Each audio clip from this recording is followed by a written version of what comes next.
Wake up, sleepyheads, and what's up? PJ here, and this is the final solo battle guide that I'm going to be doing this year for Madden 19. Unless they change how the scoring is done or solo battles work entirely, this is going to be the end-all be-all best way to get into top 100 every single week. And if you follow this method, I'm pretty sure, 99% confident, you'll be able to get into the top 100 every week that you do it, all right? Now, you saw on the kickoff, we squib kick every kickoff because that helps us to get big hits, which cause fumbles like you saw, and you're gonna get more yards when you get them to punt or pick them off, all right? On defense, you can make whatever adjustments you want, but the newest thing that I added to my defense is I use field goal block now, all right? It's kind of cheesy, but a random guy that I was playing squads house rules with a few weeks ago showed me this, and I'm telling you, it works so good. All you're gonna do is you're gonna come out and field goal block. The computer will audible into some type of 4 verts, and then what you're gonna do is you're gonna audible into punt safe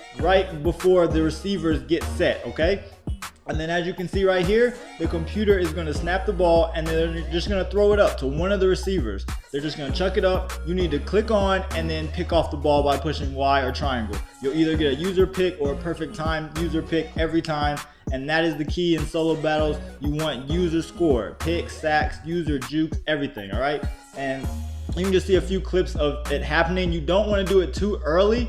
If you don't, you want to wait to audible into punt safe right before the receivers get fully set, because sometimes, especially with Vic and Elway, the quarterback will not throw the ball, as you can see right here. And then if it's Vic, he will get so many glitchy jukes on you. But if that does happen, he doesn't throw the ball, you can still run at him and get a user sack if you just chase him down. So put your fastest linebackers out there. If you want to switch up your personnel, it doesn't really matter.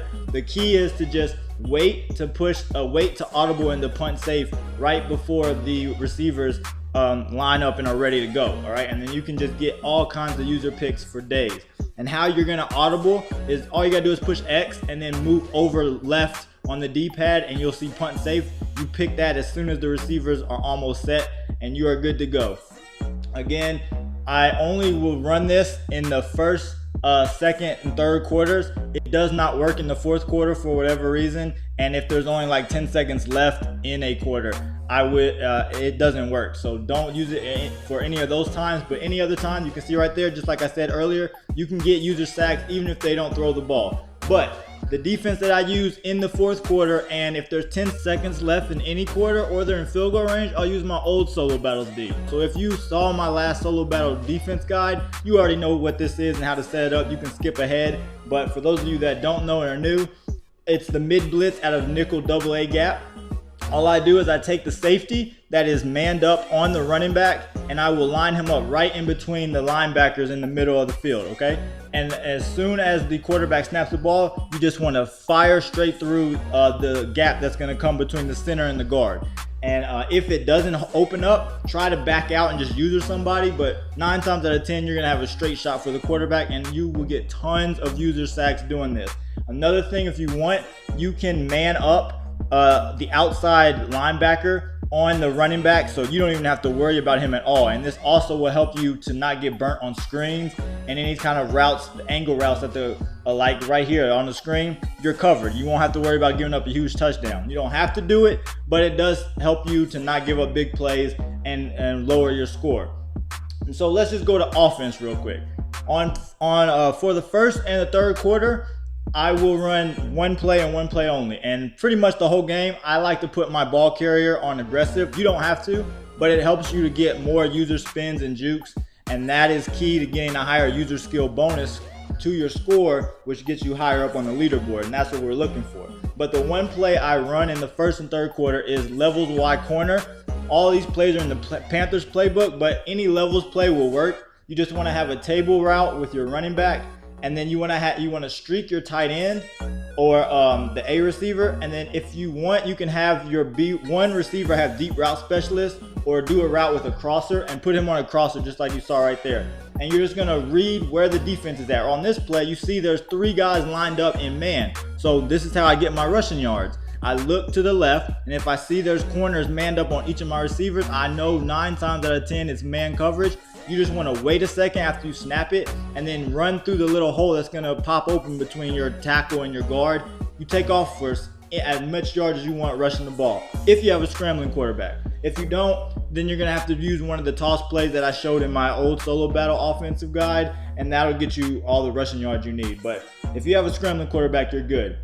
You just want to read that corner. It looks like man again, and so you just want to snap the ball and then take off. You know, this is, and don't worry, especially in the beginning of the game, get as many points as you can as fast as you can. You just want to get to 50. Once you get to 50 points, you're good. You won't get extra points for scoring more than that. So just try to get to 50 as fast as possible. Then worry about getting the first downs, completions, stats, little stuff like that. But even if it's in man, your first pass read is going to be this flat route to the running back. It's going to always be open most of the time, unless they play a really glitchy hard flat or something like that. You'll always have that wide open to throw it to. And that's going to be able to get you a lot of yards. You want to do your jukes and spins as much as you can. On this play, it didn't pop up, but most of the time when you make a move, you'll see user juke or something pop up on the scoreboard, and that's how you know that it counted for your points. You want that as much as you can at any time, okay?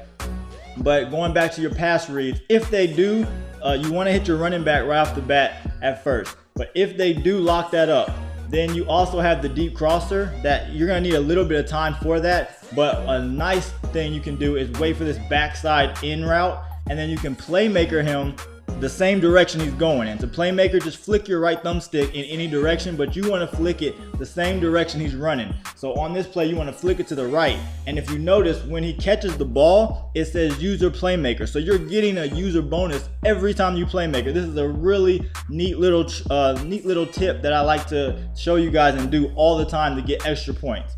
But in the second quarter, under 2 minutes, and in the entire fourth quarter, I will go to gun tight and run the drive corner play. And when I get inside the red zone like we're in right here, for whatever reason, I feel this play gets open a lot more consistently in the red zone. And just if I'm in trouble and the computer is really glitching me out and I need a good completion and a safe throw, then this is the play I'll come to. And all you're looking for is the table route with the running back to the right, or the drag route going to the other side on the left. Normally the table route with the running back always open, but you can also hit this drag route and do the exact same playmaker tip that I showed you guys earlier. And again, if you're just throwing to this running back, all you want to do, especially, and this is why I use it in the second and fourth quarter, in 2 minutes in the second quarter and the fourth quarter, is because when you get out of bounds, the clock doesn't start when you pick your next play. So you just want to catch it, make a move, get out of bounds.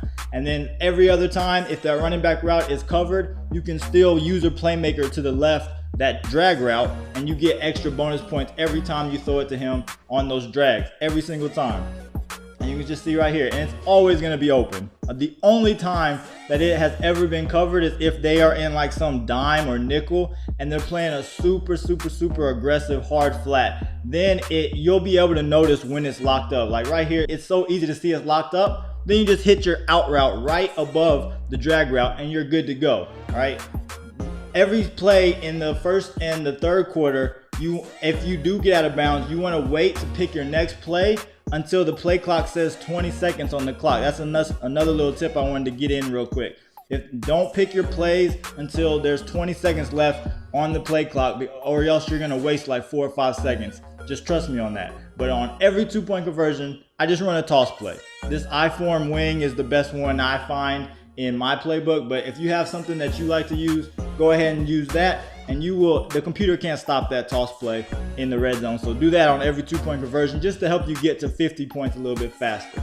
But sometimes the computer will get the ball with 6 seconds or left at the end of the first half or the game. They will always come out in a Hail Mary. This is a great way to get an extra little cheeky interception. User pick if you get lucky enough to switch on to the right guy. But go ahead and take your chance to run it back for 6. I don't know for sure if it will give you bonus points for getting a pick 6, but it doesn't hurt because the clock's not running and you're getting extra points as well. But those are really the only plays I run now in solo battles, and it has worked every single week for me.